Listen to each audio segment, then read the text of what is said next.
the objective of today's lecture is to expand on the concept we learned in lecture 4, which was limited to a two-dimensional case, to a three-dimensional case. And then develop the spatial kinematics, spatial forward kinematics of certain robotic manipulators. So let's go over the objectives, expand the models introduced in lecture 4, obtain the DH parameters of a spatial or three-dimensional manipulators, and calculate the forward kinematics of a spatial manipulator. The objective here is the same, given the dimensions of the robot and given the angles of each joint. Where is the end effector? That's what we're going to calculate. In the next lecture, we're going to do the opposite. Given the position and orientation of the end effector, what angles should we give to the robot so that we bring the tip to the desired position and orientation? Same here. We have a how many degrees of freedom we have there? 1, 2, 3, 4. And then we have 4 axes, 4 frames that I have to specify to fully calculate the position and orientation of the end effector. So let's go back to lecture 4 quickly. We have 4 transformations, and these 4 transformations are sufficient to describe the position and orientation of a frame with respect to the other. The first manipulation is a rotation around the axis Z. So we have here the transformation matrix composed of a rotation around Z and a translation vector of 0. Second one is the translation around Z. So here we have a identity matrix as the rotation, which indicates that the frames are aligned, but they are translated along Z, as you can see from the position vector. That's the second manipulation. The third one is now a translation, but about X. So same story, but now you see the translation goes in the X component. And then the last manipulation is a rotation around X by alpha. Right? And you see, because the origins of the frames are the same, then the translation vector here is 0. With these 4 manipulations in any order we want, we can describe now the position and orientation of a frame with respect to another by simply multiplying them in a given sequence, a sequence that we can choose. We chose one specific sequence.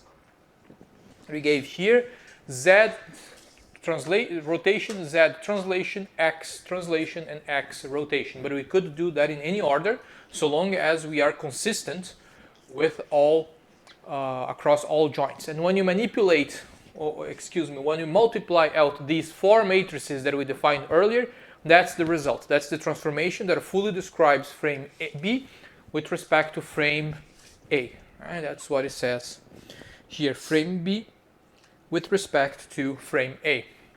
We notice 4 parameters in this, the 4 parameters that we defined before, 2 rotations, 2 translations, and our job is to simply find what these values are. Right.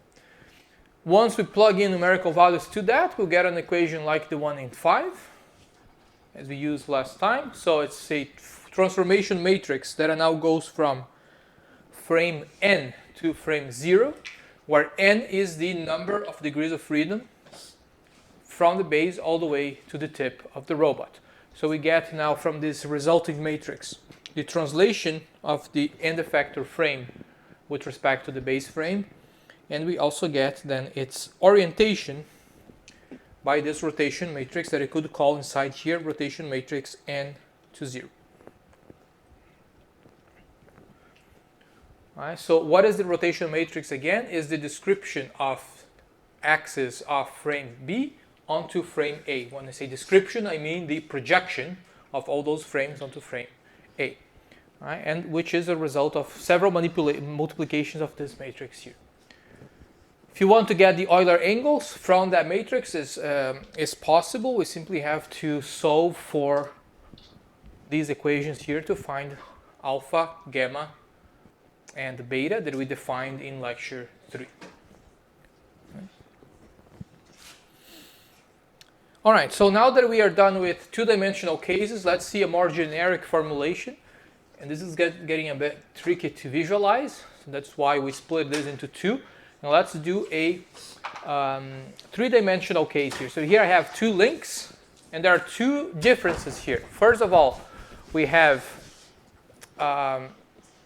this axis that I could come out of the plane now. Each of them can rotate. So they could, before we are just concerned with the two-dimensional case. Now we can translate and rotate out of that plane. First difference. The second difference is the second link is not in line with the first link. They are twisted.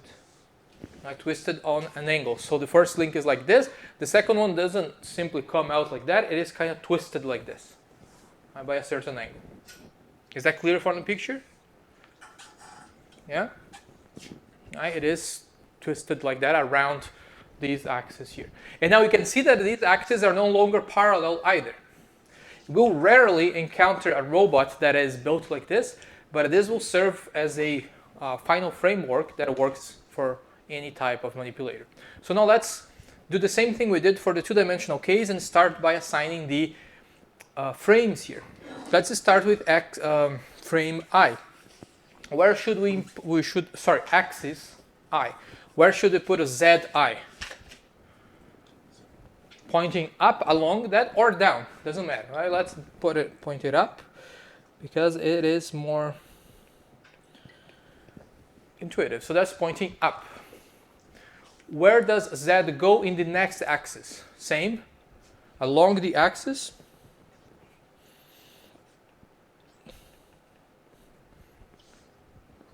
And this one here, same story, Z goes up along that axis. So Zi minus 1. What's the second thing we have to do? Place the x-axis. Where do we place the x-axis? Remember from the last lecture, the x-axis needs to go along a line that is normal to Z, to the previous Z. Right? So let's look at this one here. We need a line that is normal to both points, and that line is the shortest distance between the two axes. So if you trace a line, if you do this properly, we can trace a line such that this angle here is 90 degrees, and that angle there is also 90 degrees. Now we know that xi plus 1 will be along that line pointing towards the next link. Right? So we can place the the x axis here. So that is xi plus 1.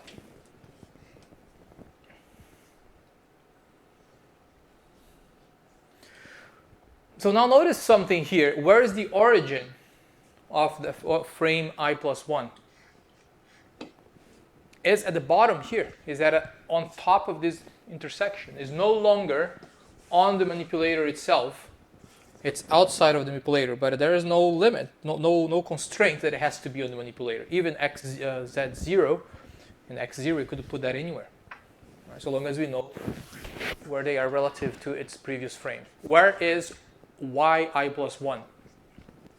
Is the cross product of z pointing up, x going to the right, so it's going in the plane, right? Or, well, going on an angle like that. We don't need y, so I'm going to omit it. Right? So we don't waste our energy with things we don't need. Yeah, so x, right-hand rule, start with z goes up, x goes that way, and then your thumb indicates y. Yeah? Okay. Now where is xi? Where is xi? Same story. We need now to find a normal line to zi and zi minus 1. The common normal between these two, which is a line that is perpendicular to both. I did a terrible job here, but we get the idea. And where is xi then? Xi is here along that normal line, pointing towards the next link, and this is the origin of frame I. This is the origin of frame I plus 1.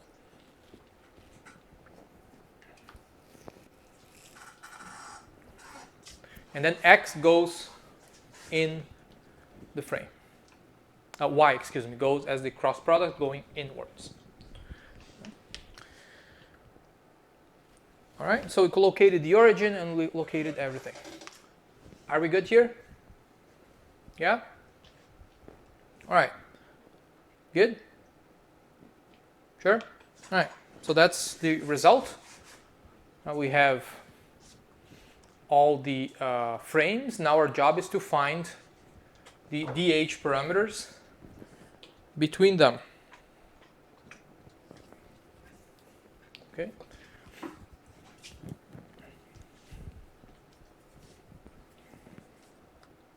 So here I'm adding them to the graph. Now this is where it gets a bit tricky to visualize what's going on. So let's take a look at it. If everything holds as we described before, the angle theta I is between theta xi and xi minus 1 about zi minus 1. So xi, yeah, is the same diagram. Oh, no, the one you have in. Yeah.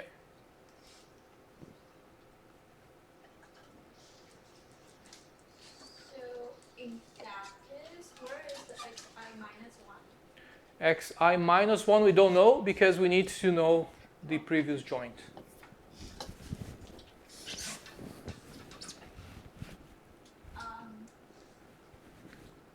What is the OI? O is the origin of the frame. Okay, so theta is the twist angle between x. So we can take this x here, move it back there. Right, and you see the x minus 1 was like this. It kind of went into the plane. Right, and it went into the plane by that amount, theta I. So theta I is kind of on a plane like this. Right, going in. So I got confused because that one, that direction is xi, but here is xi minus 1.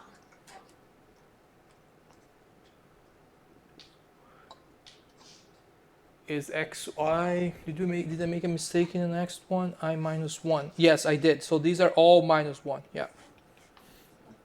Right, and that's xi. So good catch. All right, so this is I minus 2. So we remember, good mistake to have because this reminds us to place frame I at the end of link I, right? Not at the origin as I did. Yeah? Just to keep more Mm-hmm.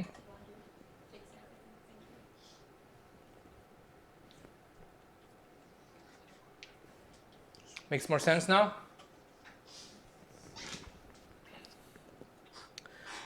Okay, so that's for the twist around about zi minus 1. Then the distance between the x-axis, we can see that the x-axis now translated upwards here. Right? This x-axis is there, and then xi, if you put xi all the way back, it would be around here. So it clearly translated upwards around about zi minus 1. How did it translate about? Can you explain it? If we take xi, and slide it back Yeah. all the way where it crosses zi minus 1, it will be here. Yeah. So it is from the point where xi minus 1 crosses zi minus 1, it goes up by d.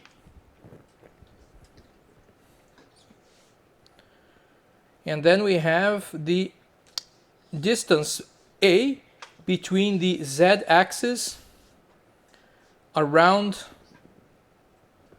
I minus 1. So along this line, we can also see that a zi minus 1 was here, and zi moved all the way to the tip, right, by a distance a. And then finally, we have the angle alpha, which is now the twist of the z-axis around about xi minus 1. So z1 is minus 1 is pointing up, and zi is kind of slightly coming towards us. Right? And then so this angle alpha is kind of coming out of the page. All right, so it's like, if you can see that, is slide z1 all the way back here, zi all the way back there. If we put them together here, this is alpha. It was pointing up, and then it comes on an angle like that about zxi.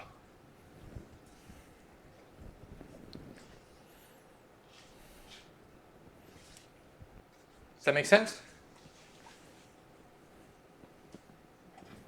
So is alpha then basically zi is like this, going page is basically this angle along the zi axis. So zi is pointing up like that, right? And then zi minus 1, zi is going that way.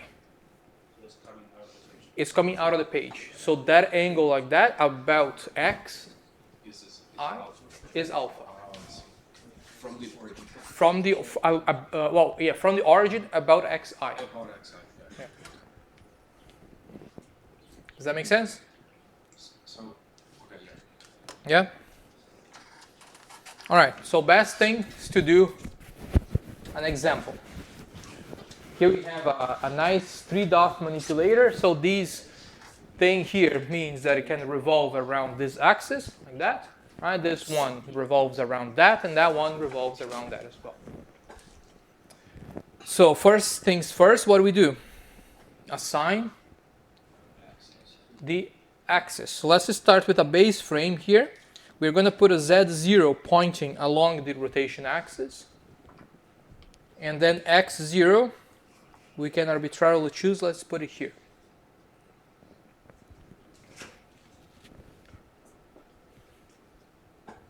So this is axis 1, this is axis 2. So in axis 2, we'll put frame 1, right? The end of link 1 goes frame 1. So where is Z1? Out of the page, around the, along the actuation axis. So this is Z1. Where is X1? X1 needs to intersect Z1 and Z2 as Z0 at a 90-degree angle. So if it goes up, it is parallel to Z0, so it doesn't work. Right? So point in, and also it points to the next joint, so it has to be along that line. Yeah? It has to be along that line. So this is X1. And the y-axis would be pointing up. Yeah, we don't need the y-axis, but it would be pointing up. Right? Z, x, y points up. So here we have the first angle of rotation, which is theta 1. Where goes frame 2? At the end of link 2. Where goes Z2? Around. Exactly, around this axis of rotation. So this is, let me change colors here so we don't get confused. This is Z2.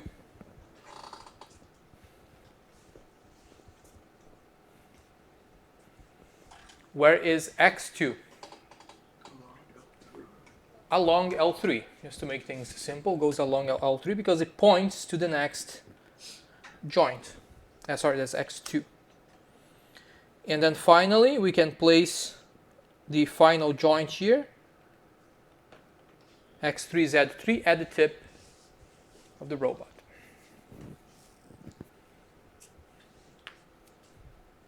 Does that make sense? Yeah? Okay, so here is what we just did, and then we have theta 1, sorry, I wrote theta 1 there, but theta 1 is here, is the rotation of this. That's theta 2, and that one is theta 3. Does that make sense?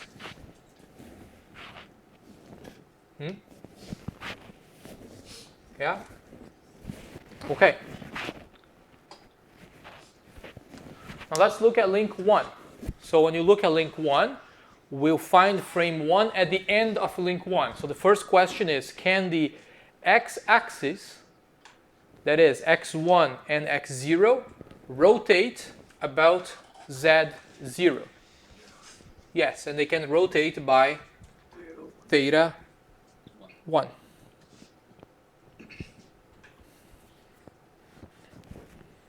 All right, so let's write here. So theta is the angle between x I minus 1 around z I minus 1. Okay, what's d? Again, d is, let's write here, d is the translation of what? Of z I minus 1 and zi along xi minus 1. Is that the case? Or has x1, z1 translate with respect to z along x?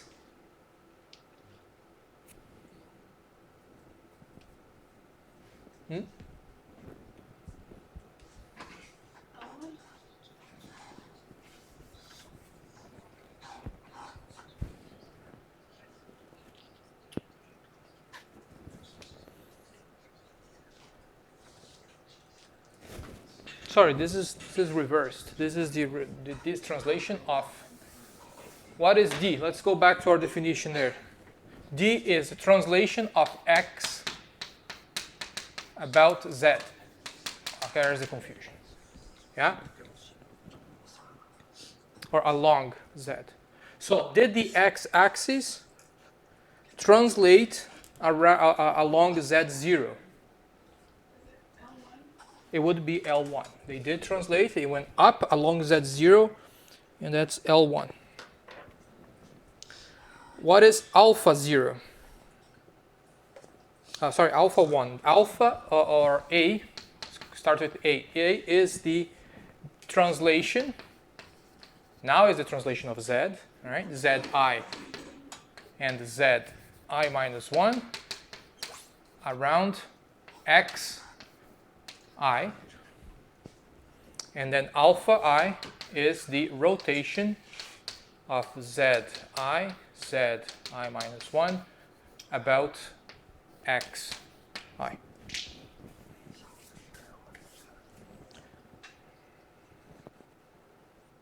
So back here, did z translate around x0, about x0? No.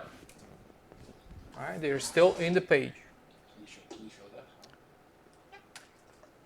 Yeah, so Z0 goes up, like Z0 goes up, Z1 Goes up. was just translated along Z0, right? But it doesn't move in X0. It doesn't go along X0. The origin of these axes and the origin of that axis is still along the same line. They didn't translate like that. For Z0, for Z1 to translate along X1, it would have to be placed here. Right, this would be a translation of Z along X1. Yeah?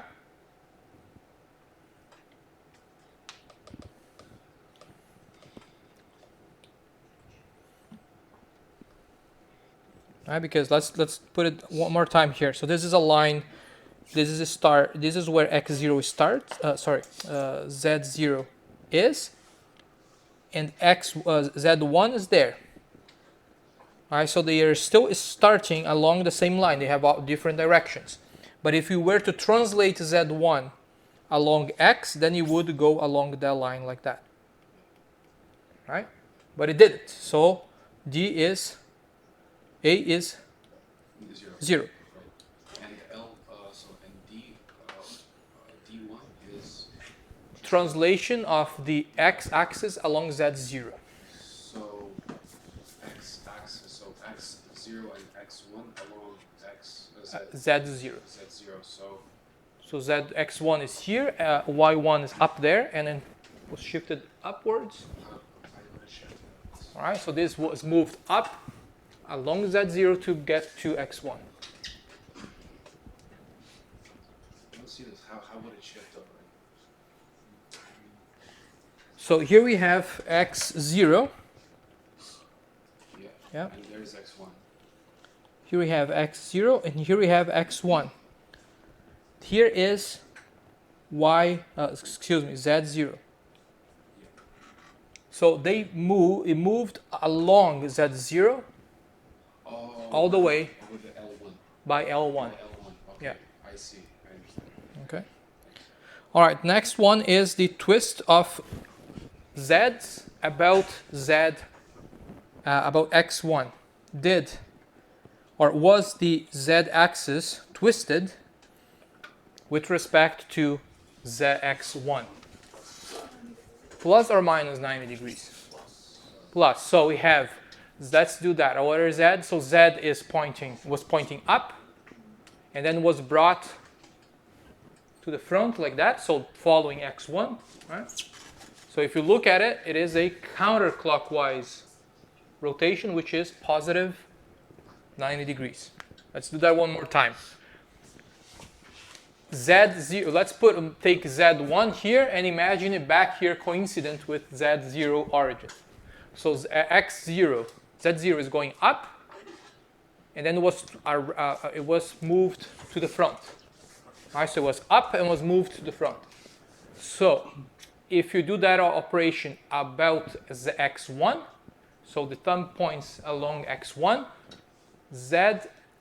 Z0 was moved downwards to get to, Z0 was moved this way to get to Z1. Right, so when we look at it, it's a counterclockwise But operation. from which perspective, though? Look at it like this. Oh, so Look, okay, so yeah. from out of the page. No, x1 goes that way, but I can look at it, right? So point your thumb to the axis you are rotating it about, so x1, Okay. and then curl your fingers around the maneuver you did. Yeah, yeah. You're not looking at it from behind. You're looking from the front. Yeah.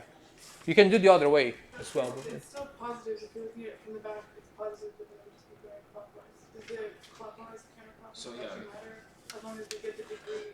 Yes, it does. It does matter. So I would say take XZ1, take the next joint, the next frame, and see what you have to do to make it match the previous one. Right? And then look at it from the front. But then that would be counterclockwise. Then it would be counterclockwise. Yeah. And then counterclockwise is positive. So is there a rule to have the thumb point towards where the axis is going always? Yes. Wait, so if you were starting at at Z1, which is like this, and then you go back to Z0 like this. Yeah. When I look at it from the other way, clockwise. It is, yes, but we have to find one definition and then just to stick Okay. with that one. So let's establish one. So how did this work? To go from Z0 to Z1, because that's also important, the starting point and the end point. So we are starting here and you're going there. To do that, we need to make Z0 come to the front. Yeah? So we go along x1 because that's what the rule states. Right? Not x0, x1.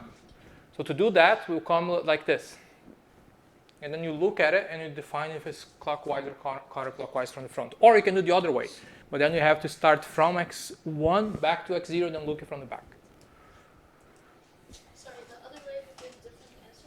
No, if you are consistent, so you reverse both then. Right? You reverse both operations. You start from the end and then you look at it from behind. It's like from this part to that. All right, let's not be inventive. Let's establish one. Let's stick with that one. So we go from Z1 to Z0. The same. All right, so to get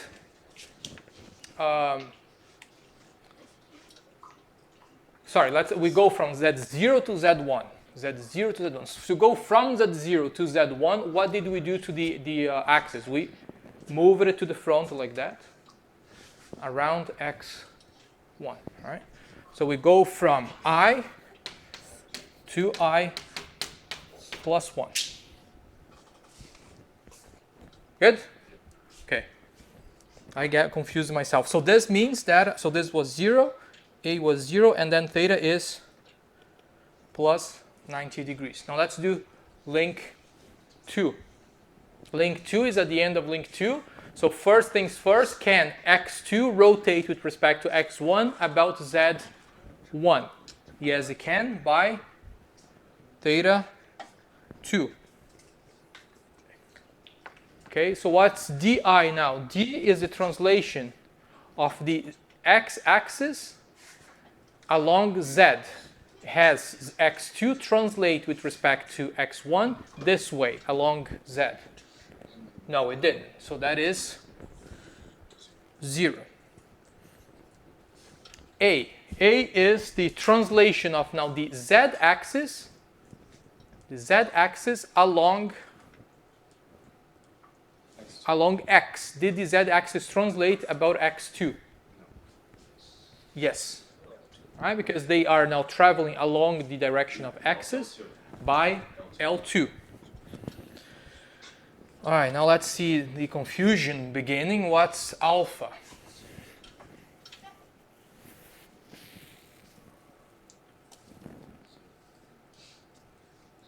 What is alpha? Alpha is 0. All right, Z comes out of the plane for both, just to scare you a little bit, 0. All right, last one is easy, is the same. All right, it's just a translation along x. So we have theta 3, then 0, L3, and 0. All right, because it's the same operation, just L3 away. Yeah? Okay? Are we good? All right, next one. Let's do this guy here. Yeah. This is like the theta I angle xi, the very first one. Yeah. So it's xi and xi minus 1 up around what? Oh, you can see it, right? Yeah. Z minus 1.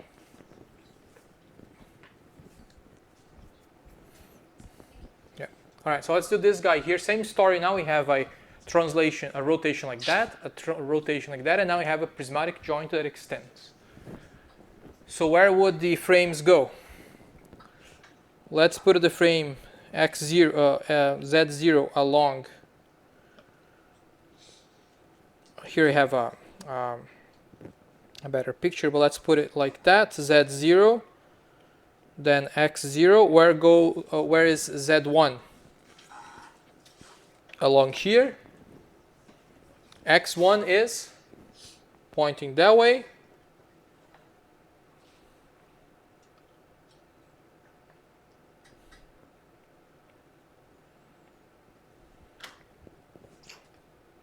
So what is that one giving us? So here we have to be careful. That one is telling us that this is the end of link 1. What's the next frame? The next frame must give us this rotation.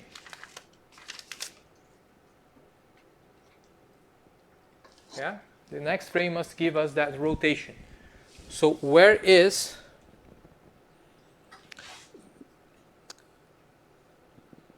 Z2?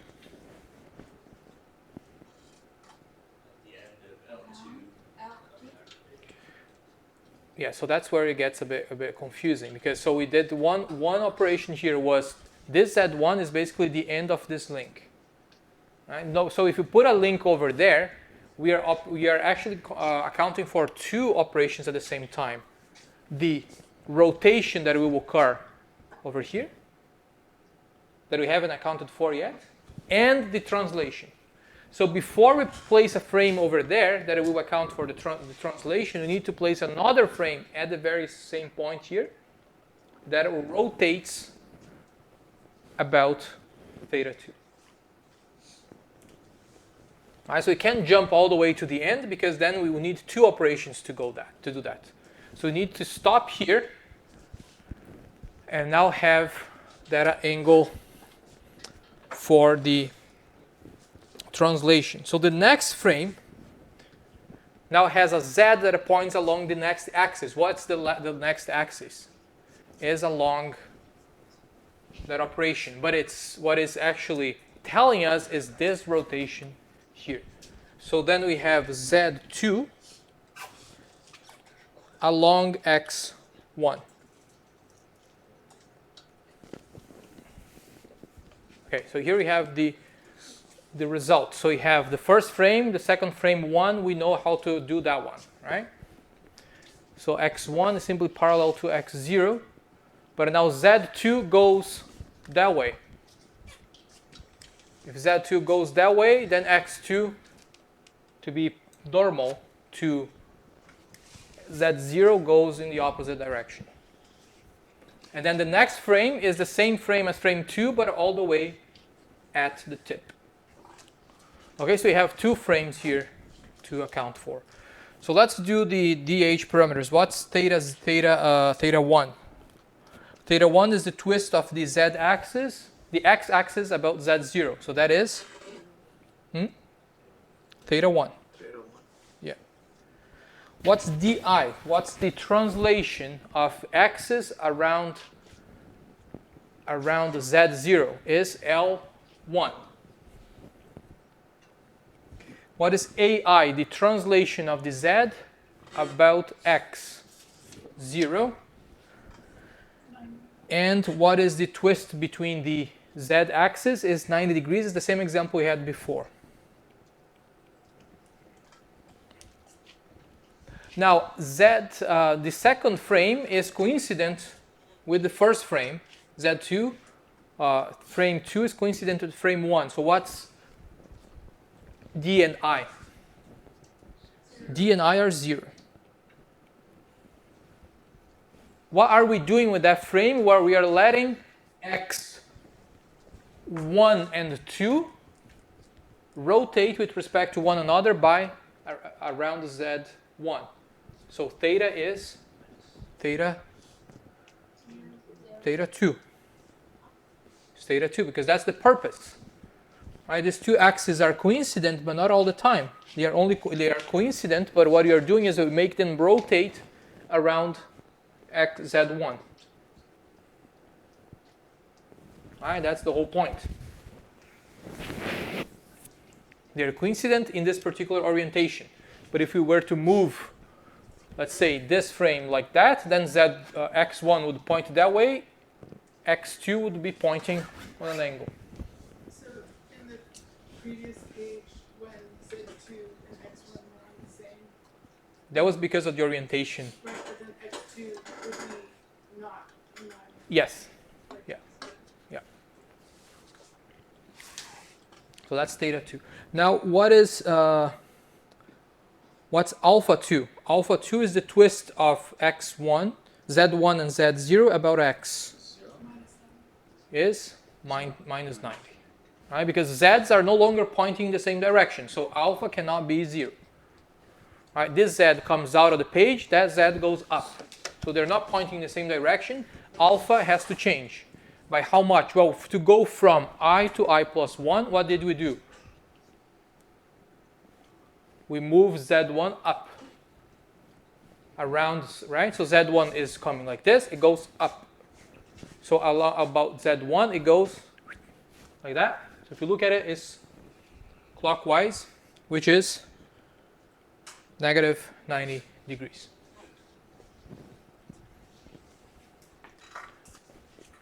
Let's do that one more time. Yeah. Putting x frame 2 in the same position as frame 1, Is that just like optimize the matrices? Yes. But you see the purpose of frame 2 is to allow this rotation to happen. Because if you put x2 and z2 at the end where L2 is, that's another matrix we would have to account for. We would have a matrix having two variables in it. Right? So it's better to split that one. Every actuation has one transformation. Okay, so Z1 was coming out of the page like that, it went up. And our reference is X2. So around X2, we had to flip it like that, rotate it like that. Right? So if you look at it, it's clockwise. Clockwise is negative. What's the last one? Last one is frame 3. Is just a translation about Z, so we know how to deal with that one. Yeah, what is theta? 0, because X3 can never rotate with respect to X2. Yeah.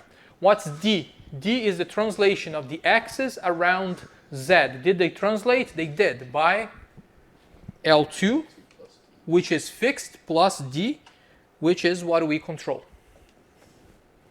What is alpha?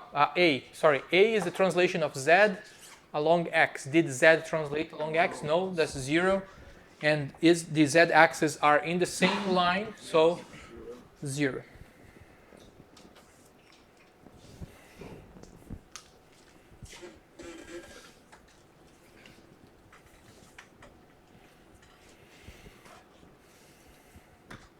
Good?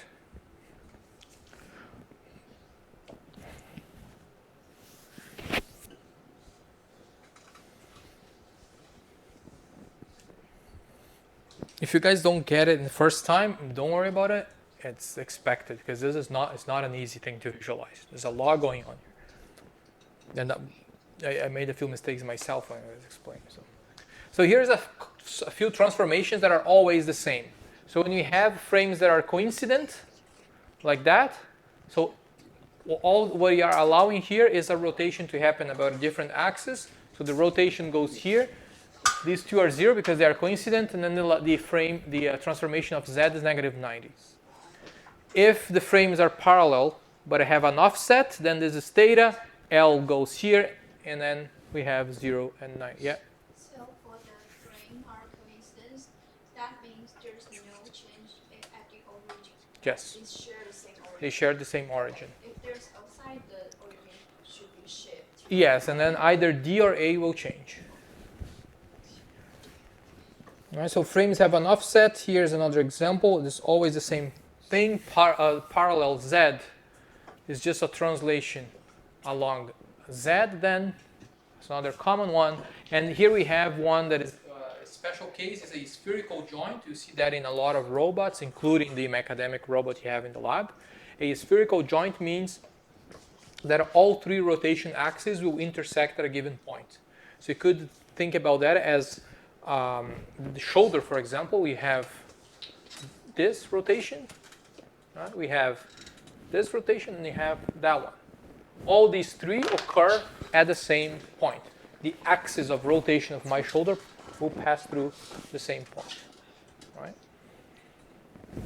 So what I can assume here is that the frame for my shoulder is at the tip here, at my elbow, right? And I can do these 3 rotations at the base. So the only shift that occurs is in one of the transformations that I opted to be along theta 3, along this rotation here in that particular case.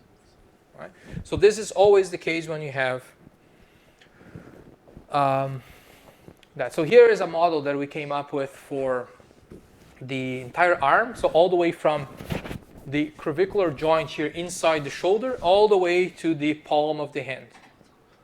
Right? And the modeling is that it takes 8, this one takes 9 actually joints to go all the way from the point of the shoulder all the way to the tip. So what we wanted to do with this is to evaluate how a human would interact with a robot. So if you hold a robot, how would your arm be positioned? And you wanted to evaluate the workspace that you could achieve with the robot when you hold the robot in a given position. So if you want to take a look at the full paper, it is available here.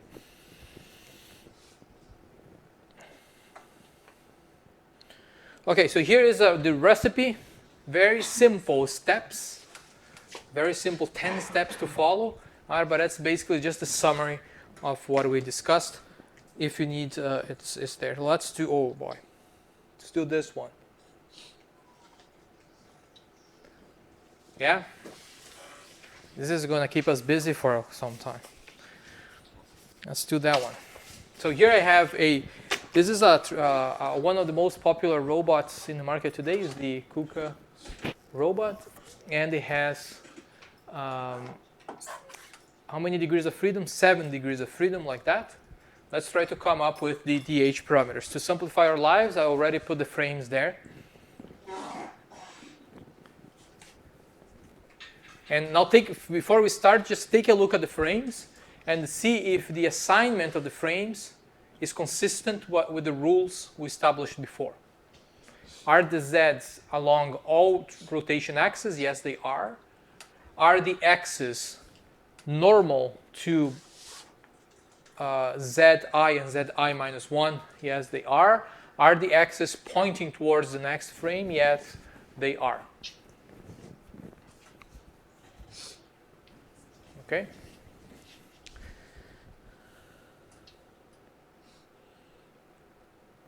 All right, so let's come up with the DH parameters for this one. Starting with frame 1, which is end of link 1, can the x-axis rotate about Z? Yes, by theta 1. Did the x-axis translate with respect to Z? Well, here visually they do, but there is no distance specified, which means that from a practical standpoint, they are rotating at the same point. This rotation and that rotation occur at the same point. So this is a spherical joint. All right, so there is no distance between them. We can place the distance in the next one. And that's what those 3 first cylinders do? Exactly. They make up one joint, like my shoulder and my arm here to the elbow. So that's why we're going to assign that a traveling distance of 0 because it's not specified. You could very well make that a non-zero. So if they are coincident, A is also 0, what is alpha?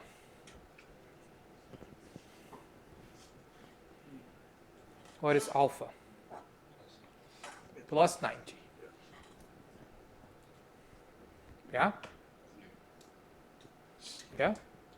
Good here? Yeah.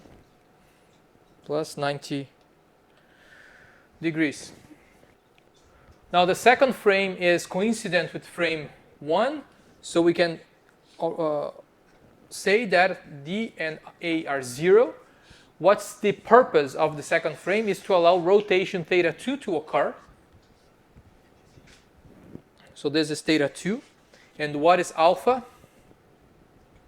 What is alpha 2?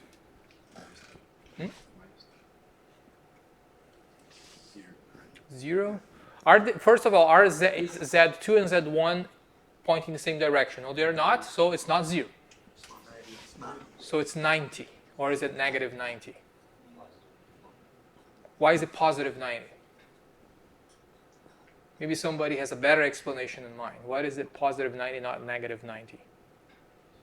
Yeah, go for it. I think the curl rule works well. So like if the rotation is this way and your thumb is pointing towards the x-axis, that makes it positive. Yeah. If it were to be on the other way, It would be. it's negative. Right. All right, so to go from 1 to 2, what we did is we twisted x around x2 like this. So looking at it is again a counterclockwise direction, so plus 90. We rotated x2? We rotate Z1 to go from Z1 to Z2 about x2. Yeah, about x2. We have to do this, right? So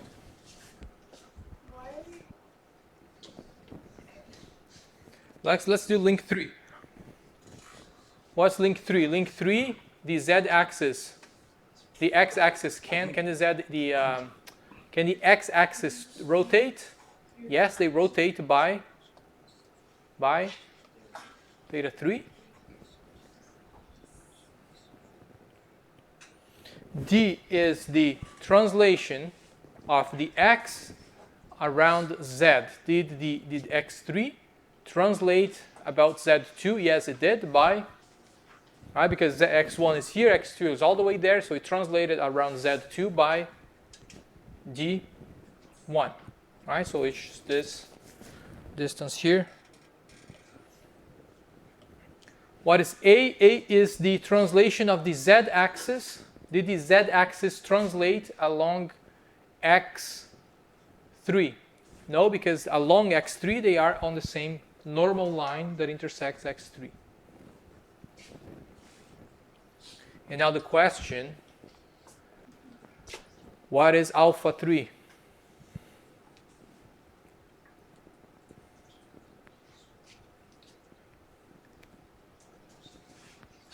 So it's the cylinder with a D1 along X2.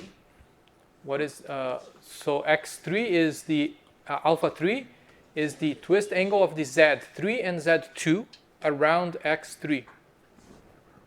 Z3.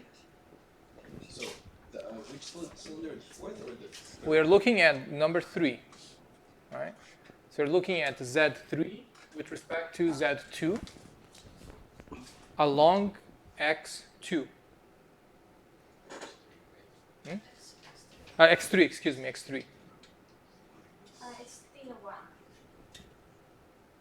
We are talking about alpha 3, so the rotation of z3 with respect to z2 about x3 plus 90 degrees. Because it goes this way, right? Like it also goes into the page. So we have x2.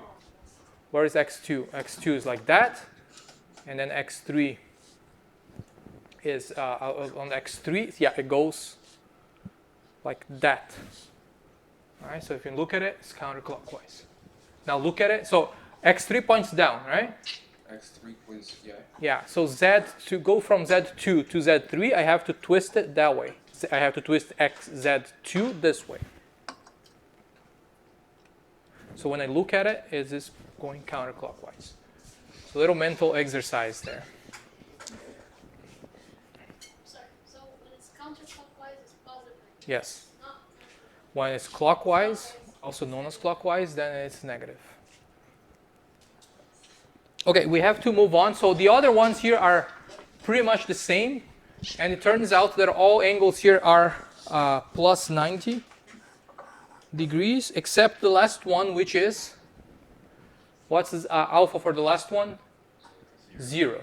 And everything else is plus 90 degrees, which is the point of this robot. Alpha 3, 4, 5, 6, and 7. And then you have a 0, D2, 0, D3, and alpha is always 0. Yeah. question for the fourth one is from the Z3 to Z4, right?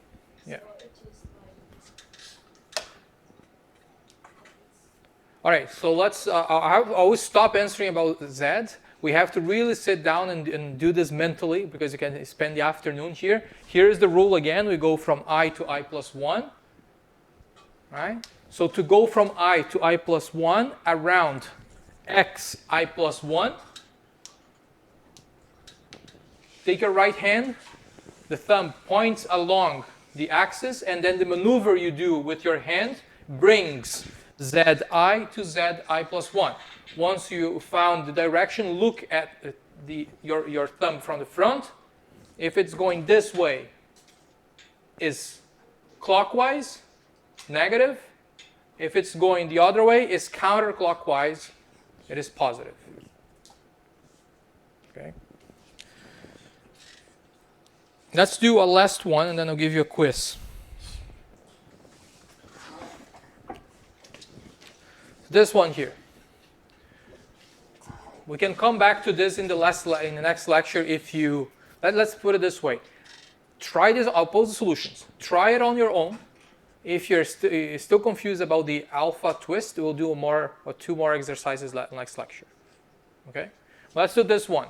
This one is an intro. You have a picture of it over there. So you have one rotation here. We have an articulated arm there, and then you have this one that goes up and down. So it's used in the pharmaceutical industry to pick and place stuff all the time. So let's find the DH parameters of this guy here. here are the convention for here's the convention for, not the convention, it's the assignment of the axis.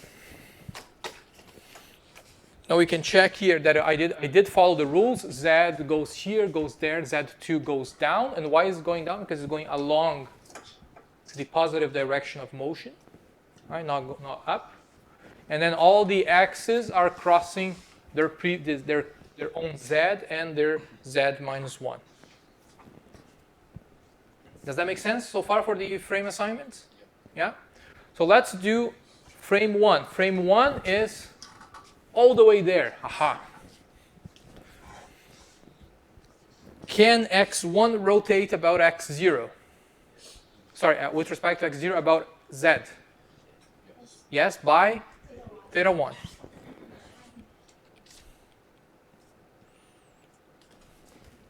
Now d1. What's d1? Translation of x about z. Did the x translate about z? Yes? Right? X0 is at the bottom, x1 is at the top there, and it moved along z0 by a. What is a1? A1 should have called this a something else. What is a1? A1 is translation of the z-axis along x1. The z0 and z1 translated along x1 by b. What is alpha? Alpha is 0 because the z-axis are pointing in the same direction.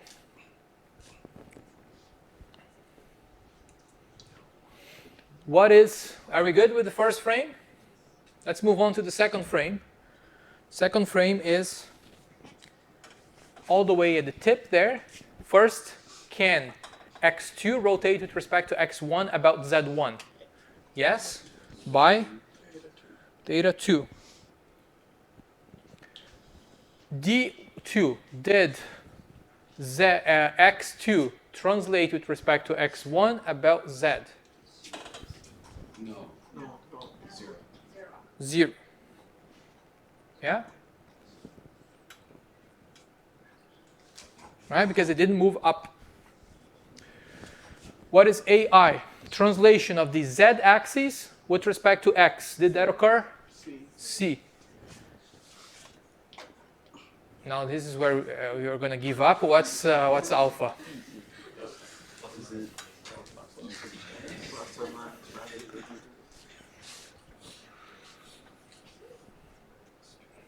It is either plus 180 or minus 180. Yes. Is it plus or minus? Plus. Who says it's plus? Who says it is minus? Wait. It's Who has no opinion? It's from the original to the So going from, let's do that. So going from Z1 to take Z1 to Z2 around X2, how do we do it? So point along X2, we took Z1 and we brought it all the way down. So I'm looking at it, it goes counterclockwise, so it is 180, plus 180. All right. If you go the other way, it would be negative 180. It does, because if it is negative 180, this point should be coming down here. In your forward kinematics, if you flip that by plus 180, no, by 0, it goes up. No, actually, it doesn't change. Yeah, it doesn't matter. But the correct answer is plus 180. What is the last row? Can x3 rotate with respect to x2? No, that is 0. Did x translate with respect to x, to z? Yes, by d, which is what we control. Did the z-axis translate on x? No. And what is alpha? Is negative 90. No, it's 0.